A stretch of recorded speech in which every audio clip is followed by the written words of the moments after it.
गीत गाण्याचा प्रयत्न करतो।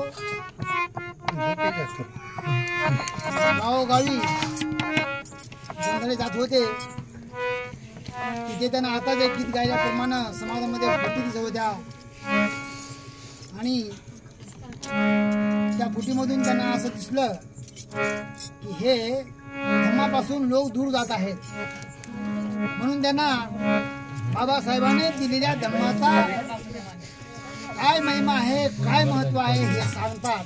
बाबासाहेब काय म्हणले होते, बाबासाहेबांना तुमच्याप्रती काय अपेक्षा होती हे गीतामधून दंडाळे साहेब सांगतात। करा परिचार धर्माचा, फिरा रे तुम्ही गावोगाव,